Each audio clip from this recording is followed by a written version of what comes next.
Assalamualaikum warahmatullahi wabarakatuh. Kami dari kelompok 5, di sini kelompok kami akan memaparkan bab 9 yang berjudul Sistem Akuntansi Pembelian.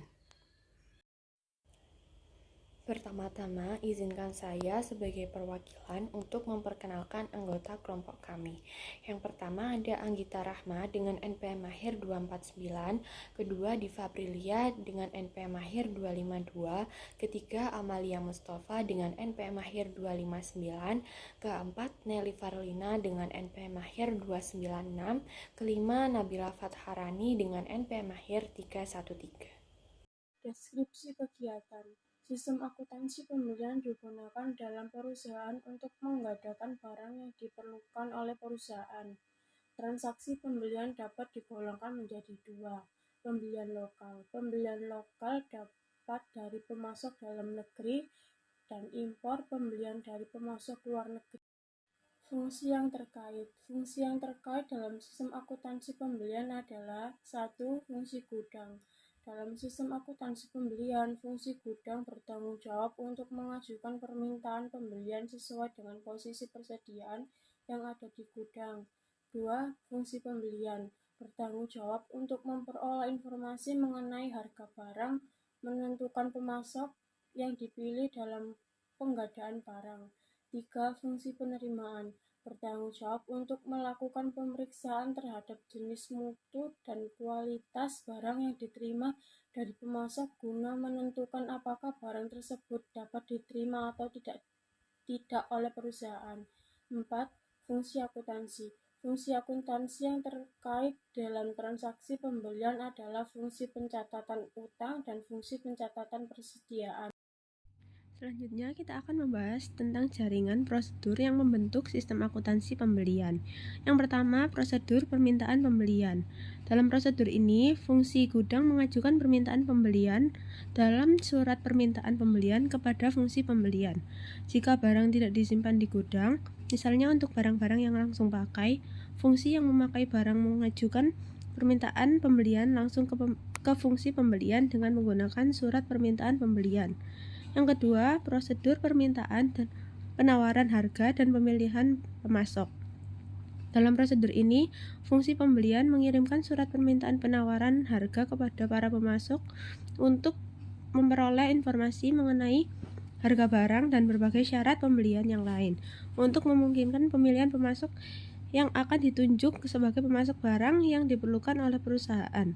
Perusahaan seringkali menentukan jenjang wewenang dalam pemilihan pemasok sehingga sistem akuntansi pembelian dibagi menjadi sebagai berikut. Yang pertama, sistem akuntansi pembelian dengan pengadaan langsung.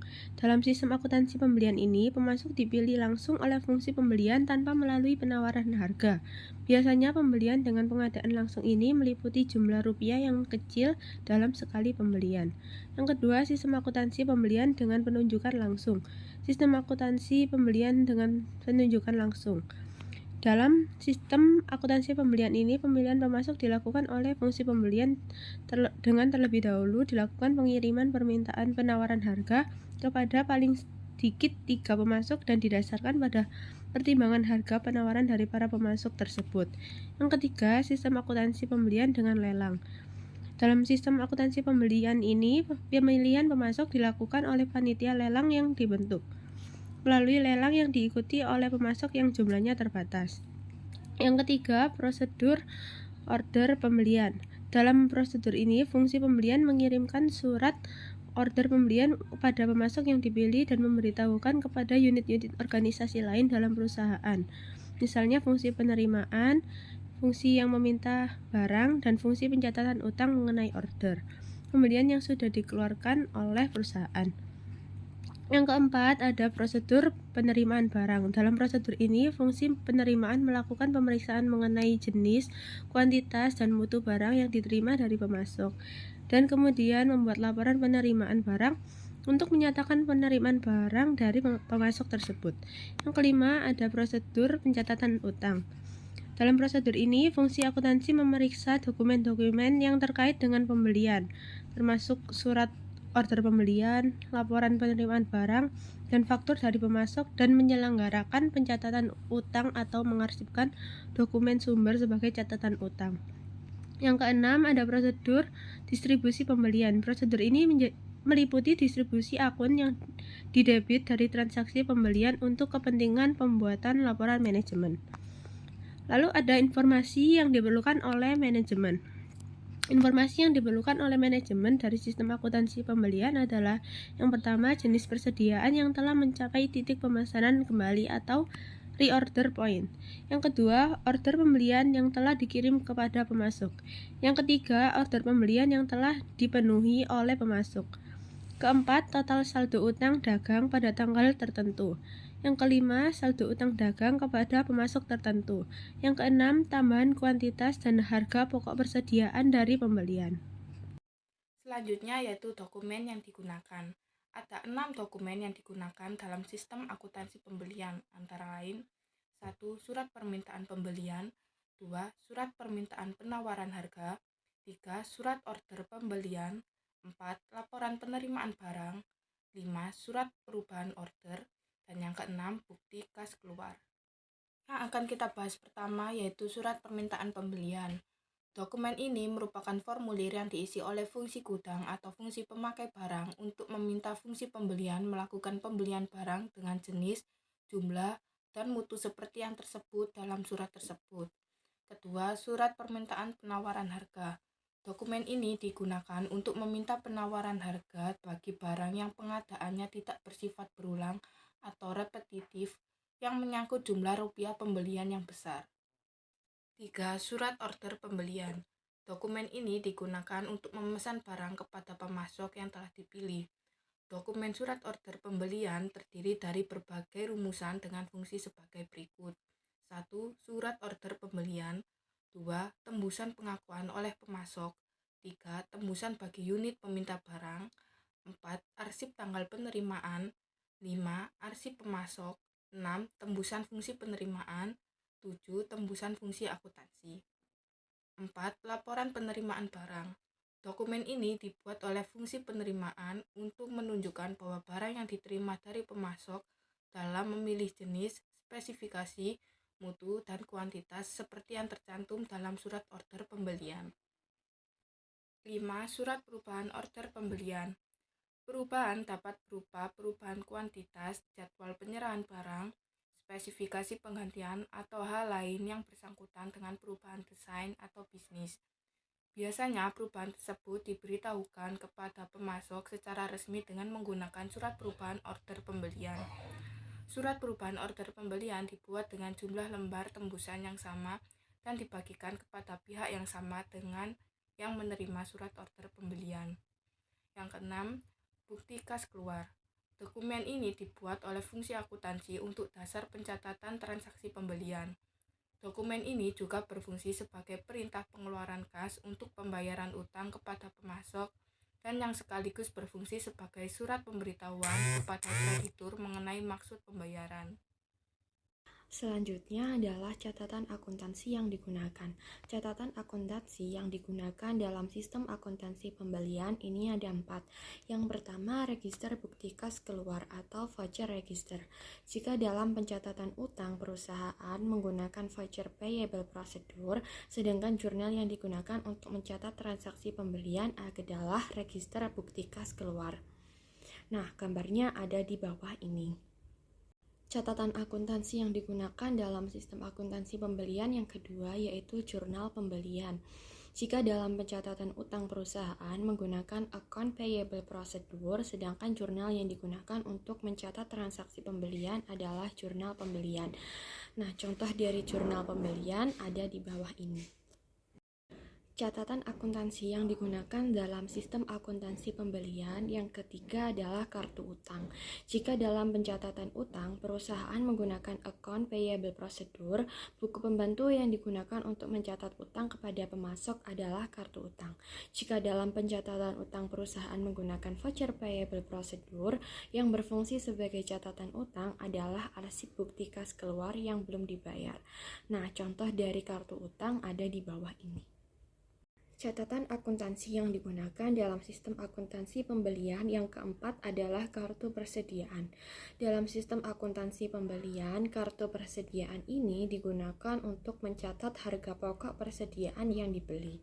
Contoh dari kartu persediaan ada di bawah ini. Selanjutnya adalah unsur pengendalian internal. Unsur pengendalian internal yang ada dalam sistem akuntansi pembelian ini tuh dirancang untuk mencapai tujuan pokok pengendalian internal yang berisi untuk menjaga aset atau persediaan dan liabilitas perusahaan atau utang dagang atau bukti kas keluar yang akan dibayar, menjamin ketelitian dan keandalan data akuntansi, utang atau persediaan. Unsur pengendalian internal di sini ada 3. Yang pertama, ada organisasi. Organisasi yang pertama berisi fungsi pembelian harus terpisah dari fungsi penerimaan. Kedua, fungsi pembelian harus terpisah dari fungsi akuntansi. Ketiga, fungsi penerimaan harus terpisah dari fungsi penyimpanan barang. Dan yang terakhir, transaksi pembelian harus dilaksanakan oleh fungsi gudang, fungsi pembelian, fungsi penerimaan, fungsi akuntansi. Jadi tidak ada transaksi pembelian yang dilakukan secara lengkap oleh satu fungsi saja. Unsur pengendalian internal yang kedua yaitu sistem otorisasi dan prosedur pencatatan. Berisi pertama, surat permintaan pembelian diotorisasi oleh fungsi gudang untuk barang yang disimpan dalam gudang atau oleh fungsi pemakai barang untuk barang yang langsung pakai. Kedua, surat order pembelian diotorisasi oleh fungsi pembelian atau pejabat yang lebih tinggi. Ketiga, laporan penerimaan barang diotorisasi oleh fungsi penerimaan barang. Keempat, bukti kas keluar diotorisasi oleh fungsi akuntansi atau pejabat yang lebih tinggi. Kelima, pencatatan terjadinya utang pada bukti kas keluar yang didukung dengan surat order pembelian, laporan penerimaan barang, dan faktur dari pemasok. Yang terakhir, pencatatan ke dalam kartu utang dan register bukti kas keluar diotorisasi oleh fungsi akuntansi.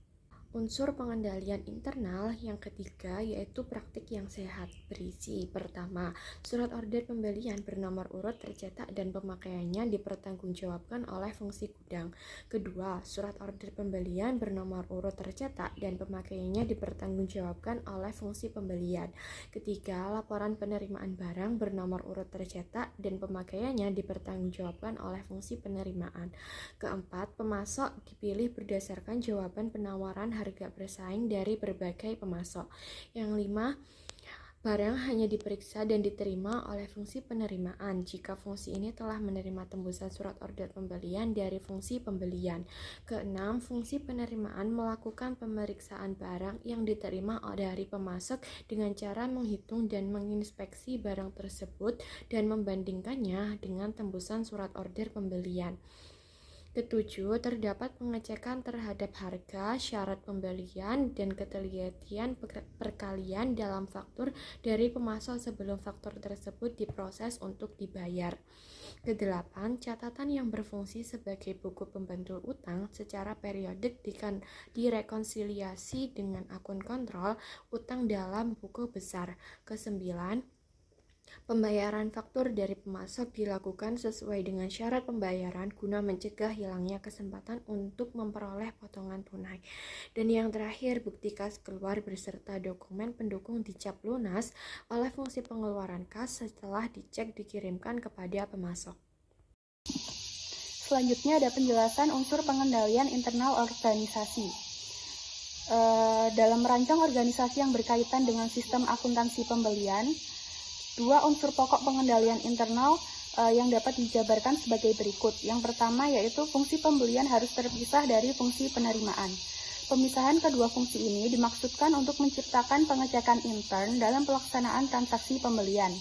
Dalam transaksi pembelian, fungsi pembelian berkewajiban untuk mendapatkan penjual yang dapat dipercaya sebagai pemasok barang yang diperlukan oleh perusahaan. Lalu yang kedua ada fungsi pembelian harus terpisah dari fungsi akuntansi. Salah satu unsur pokok sistem pengendalian internal mengharuskan pemisahan fungsi operasi, fungsi penyimpanan, dan fungsi akuntansi. Dalam sistem akuntansi pembelian, fungsi akuntansi yang melaksanakan pencatatan utang dan persediaan barang harus dipisahkan dari fungsi operasi yang melaksanakan transaksi pembelian. Yang ketiga ada fungsi penerimaan harus terpisah dari fungsi penyimpanan barang. Fungsi penerimaan ini merupakan fungsi operasi yang bertanggung jawab atas penerimaan atau penawakan barang yang diterima dari pemasok. Fungsi penyimpanan sendiri merupakan fungsi yang bertanggung jawab atas penyimpanan barang yang telah dinyatakan diterima oleh fungsi penerimaan. Dalam perusahaan besar, kedua fungsi tersebut perlu dipisahkan karena kegiatan penerimaan barang memerlukan keahlian mengenai barang dan pengetahuan mengenai syarat-syarat pembelian. Dan kegiatan penyimpanan barang memerlukan keahlian dalam pengelolaan penyimpanan barang dan pelayanan pengambilan barang bagi pemakai. Selanjutnya ada transaksi yang harus dilaksanakan oleh lebih dari satu orang atau lebih dari satu fungsi. Seperti telah yang dijelaskan pada bab sebelumnya, dalam merancang sistem untuk melaksanakan kegiatan pokok perusahaan harus diperhatikan unsur pokok sistem pengendalian internal bahwa setiap transaksi harus dilaksanakan dengan melibatkan lebih dari satu karyawan atau lebih dari satu fungsi.